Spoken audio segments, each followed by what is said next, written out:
В тот день, как назло, ярко светило солнце и стояла замечательная погода. Я зашел в здание психбольницы вместе с сопровождающими людьми и печально оглядел коридор. Туда-сюда ходили пациенты, одетые в серые клетчатые пижамы. Ух ты, новенький, привет. Ко мне подошел лохматый парень с улыбкой на лице. Меня Саша зовут, а тебя? Я тут всего на 2 недели, мрачно ответил я. Артур. Уверен, ты будешь удивлен. Саша так и лучился позитивом. Не сомневаюсь. По нелепому решению военкомата я был вынужден почти полмесяца находиться тут, с этими ненормальными. Само осознание этого уже вызывало глубокое чувство печали. «Что, еще один?» – услышал я недовольный голос и посмотрел, откуда он исходит. На меня со злостью в глазах смотрел мужик лет 30 с полностью седыми волосами. А этого воршливого зануду зовут Глеб. – радостно сообщил мне Саша. «Держись от меня подальше, понял?» – мрачно сказал Глеб, глядя на меня из-под лобья. «Хорошо, как скажете». В палате кроме меня лежал Федор, кудрявый парень лет 20, который почти всегда молчал и спал. В тот день я больше ни с кем не общался и провел все время за чтением книг, которые взял с собой. На других пациентов я старался не обращать внимания. Я не замечал в них явных признаков проблем с психикой. Никто не буянил и не кричал. Все вели себя вполне адекватно. Примерно часов 8 вечера в коридоре вдруг послышались оживленные разговоры. В палату заглянул Саша и радостно крикнул: «Начинается передача, идем!» Федор, лежавший на кровати рядом, молча встал и пошел вслед за Сашей. Мне захотелось чем-то разнообразить свое чтение, и я тоже пошел с ними. В общем зале повсюду сидели пациенты. На всех стульях, креслах, лавочках и прямо на полу. В углу комнаты стояла тумба, на которой находился старенький небольшой телевизор. Я встал за одним креслом и начал смотреть. На экране был лысый мужчина, лет 50, в красочной разноцветной рубашке. Он сидел за небольшим столиком вместе с мальчиком лет 10 и добродушно улыбался. «Здравствуйте, ребята», – начал говорить он. Это была какая-то детская телепередача, в которой мужчина вместе с мальчиком обсуждали разные темы. Например, как нужно себя вести в общественном транспорте. Сначала я внимательно смотрел, но потом мне стало скучно, и я пропускал все мимо ушей, задумавшись о своем. Вдруг все люди, находящие в зале, начали бурно разговаривать. Стараясь понять, что они обсуждают, я сосредоточился на экране. «А теперь самое главное – вопрос от зрителя», – интригующе произнес мужчина в телевизоре, держа в руках лист бумаги. «Что делать, когда приходят тени?» «Чего, блин?» – пронеслось у меня в голове. Комната наполнилась оживленными возгласами, кто-то плакал, а кто-то возмущенно высказывал недовольство. Один из пациентов упал на пол и закрыл лицо руками. «Ну, наконец-то!» – сказал хриплым голосом мрачный парень, под глазами которого были настолько огромные мешки, что сами глаза казались черными. Смотря на него, можно было подумать, что он никогда в своей жизни не спал. Его взгляд вдруг резко перескочил на меня. По моей спине тут же пошли мурашки, а в груди появился страх. Было в этом взгляде что-то жуткое и неестественное. «Единственное средство против теней – это свет», – сказал ведущий передачи. Я встал и пошел к себе в палату, потому что мне наскучил весь этот бред. «Неудивительно, что у них проблемы с психикой», – подумал я. «Когда постоянно смотришь такую херню, то точно головой тронешься». Ничего необычного больше не произошло. Я, немного почитав книгу, лег спать. Да, ты видишь, да, я это вижу, да. Шепот. Он пробивался сквозь сон и раздражал каждую клеточку моего тела. Он шел откуда-то из коридора. Проснувшись посреди ночи, я посмотрел в дверной проем и увидел там темный силуэт. Кто-то стоял там и неразборчиво что-то шептал. «Дайте поспать!» – громко сказал я. Все затихло, но ненадолго. Спустя пару секунд в проеме показался еще один силуэт, а шепот повторился с удвоенной силой. Моя голова почему-то стала сильно болеть. «Вы охренели, что ли?» – крикнул я и, встав с кровати, направился к выходу из палаты. Все находившиеся в проходе сразу же удрали оттуда. Включив в комнате свет, я выглянул в коридор и посмотрел по сторонам. Несмотря на то, что стояла глубокая ночь, в каждой палате горел свет, кроме самой дальней. Возле нее маячили темные силуэты. «Не включай свет!» Раздался за моей спиной испуганный голос Федора. Обернувшись, я увидел, что он смотрит на меня полными страха глазами, вцепившись в одеяло. А на его шее виднеются черные следы чьих-то пальцев.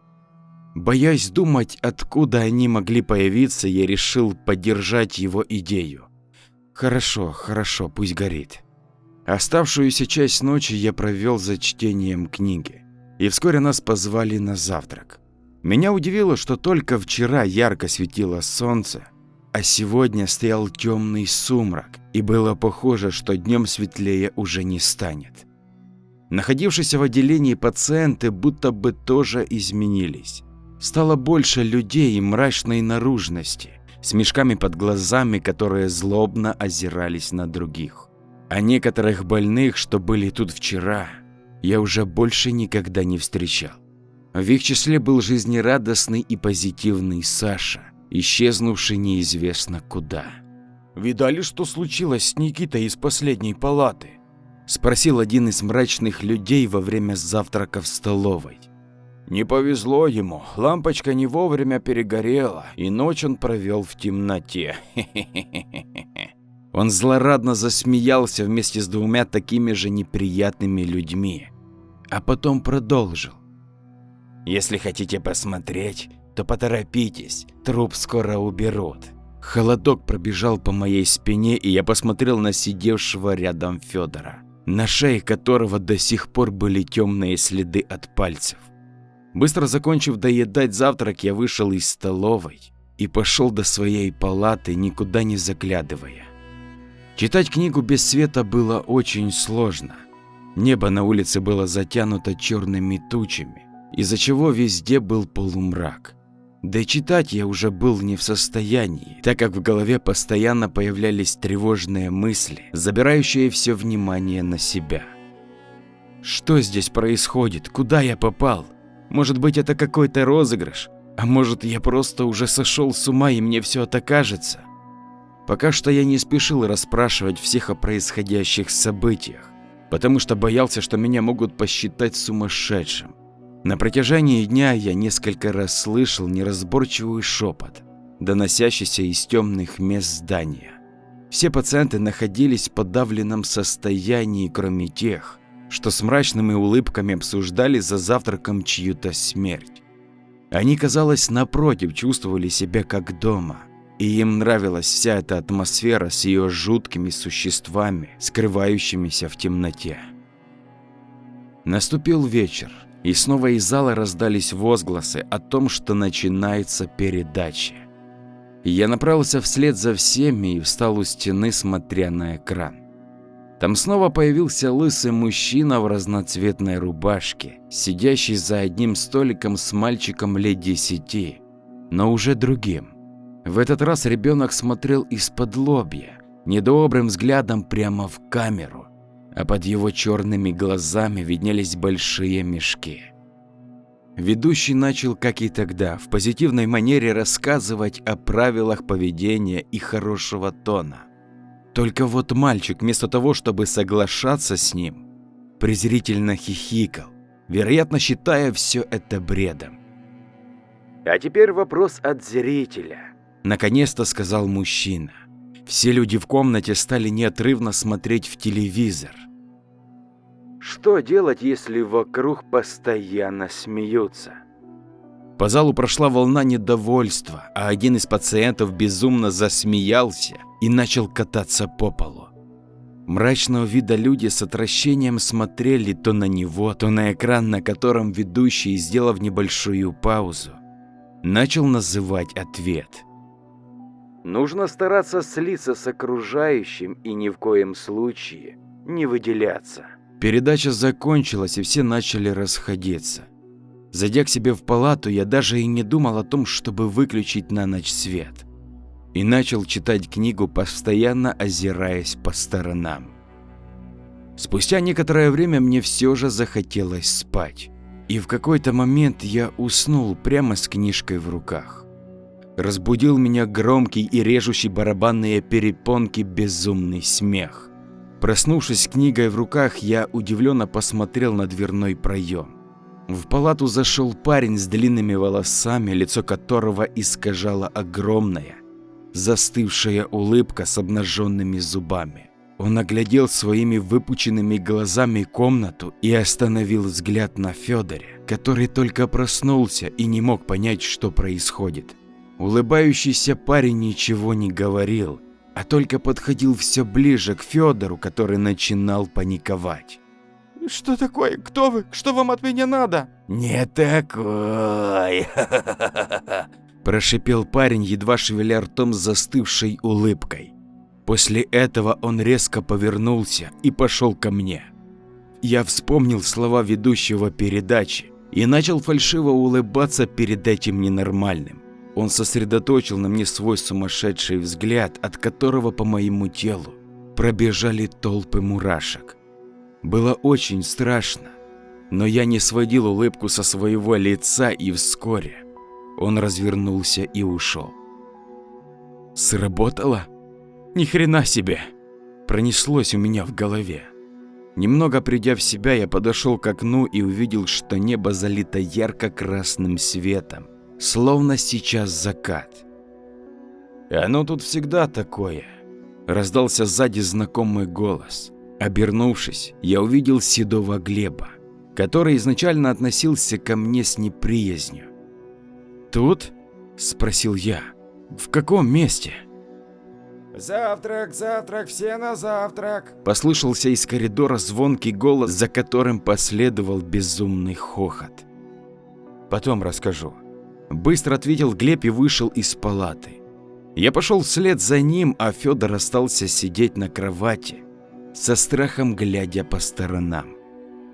Мне пришлось постоянно улыбаться во время завтрака вместе с Глебом и некоторыми другими людьми, так как вокруг находились эти сумасшедшие рты, которых будто бы навечно исказились огромными улыбками. Среди нас были также пациенты, лица которых закрывали желтые круглые маски с нарисованными смайликами. Они только делали вид, что едят, поднося пустые ложки к маскам, не снимая их. «От них лучше держаться подальше», – прошептал мне Глеб. «Они гораздо опаснее тех, что улыбаются во весь рот». После завтрака я пошел в свою палату, а Глеб пообещал скоро зайти. Федора нигде не было. В ожидании я начал смотреть на ярко-красное небо и размышлять над всем происходящим тут бредом. Через некоторое время в комнату кто-то зашел, и я обернулся, ожидая увидеть Глеба. Но это был не он. Стеклянными глазами на меня смотрело улыбающееся лицо Федора. Что они с ним сделали? Он пристально посмотрел на мою фальшивую улыбку и пошел куда-то в коридор по своим делам. «Видишь, что бывает, когда они замечают, что ты не такой, как они?» В дверном проеме появился Глеб, который сел на кровать, смотря на меня усталым взглядом. «Что здесь происходит?» – шепотом сказал я. «Кто все эти странные люди?» «Ой, местные обитатели». Глеб глубоко вздохнул и продолжил. «Если ты не заметил, тут все постоянно меняется. Сегодня мы в одном месте, а завтра проснемся в другом. Вдалеке на улице раздался безумный хохот. Я тоже попал сюда по дурацкой случайности и вынужден теперь скакать по мирам, как телега по кочкам. Он задумчиво посмотрел на окно. Каждый день это место переносится в другое измерение, со своими порядками и особенностями. То, что для одного норма, для другого безумие. Если ты это все знал, то почему не предупредил меня, когда приходили существа из темноты? Возмущенно спросил я после небольшой паузы. Я ведь мог погибнуть. Откуда мне было знать? Может, в мире, откуда ты пришел, убивать других – это нормально? Например, как у Саши, с которым ты так общался. Со стороны не скажешь, правда? Так вот, знай, он вообще-то не человек. То появляется, то исчезает, утягивая за собой таких, как ты, чтобы потом прикончить. Поэтому будь осторожнее, общаясь здесь с кем попало. В комнату вошли двое сумасшедших людей, и мы тут же перестали разговаривать, скорчив фальшивые улыбки и разойдясь в разные стороны. Вечером все собирались у телевизора и стали смотреть загадочную передачу, которая была как-то связана со всеми этими переходами между мирами. Ведущий, сидя рядом с улыбающимся во весь рот мальчиком, зачитал вопрос с листа бумаги. Что делать, если люди вокруг состоят из мешанины? Улыбающиеся люди в зале стали смеяться, услышав этот вопрос. Глеб удивленно шепнул мне. Я не в курсе, о чем он, впервые такое слышу. Держаться от них подальше, ответил ведущий. На следующий день появились те существа, о которых говорили в передаче. Они словно были собраны из частей тела нескольких людей. У них были разные руки, ноги, пальцы, глаза и уши. Во время разговора они постоянно меняли свой голос. То он был женским, то становился мужским, то был низкий, а потом делался высоким. Мы с Глебом не подходили к ним близко, и они нас не трогали. Мне пришлось повидать еще много необычных миров, мрачных и странных, жутких и безумных. Об этом можно долго рассказывать, но в конце концов я все-таки смог выбраться оттуда. Когда мы перенеслись в нормальный мир, я говорил Глебу, чтобы он пошел вместе со мной. Но он отмахивался и отвечал: то, что для одного норма, для другого безумие. Мы ведь все здесь из разных измерений, а ты не знаешь, откуда пришел я. Так что если собрался идти, то иди, а я пока остаюсь тут. Это был не мой мир, в котором я жил изначально, но неизвестно, сколько времени бы прошло, пока бы мы попали туда, если бы вообще попали. Поэтому я вышел в измерение, которое показалось мне приличным и адекватным. Тут, конечно, тоже хватает абсурда, да еще какой-то коронавирус повсюду. Но это явно лучше, чем спасаться от теней и смеющихся психов. Ну что ж, вот и подошла к концу очередная история, на которую было потрачено вагон времени. Надеюсь на вашу поддержку в виде подписки и комментария. Ну а если еще и поделитесь со своим другом, то цены вам нет. Для вас это 20 секунд потраченного времени, а для канала это как-никак продвижение. Кто же, как не вы? Всем хорошего настроения и до скорых историй. С любовью и уважением, ваш Андрей.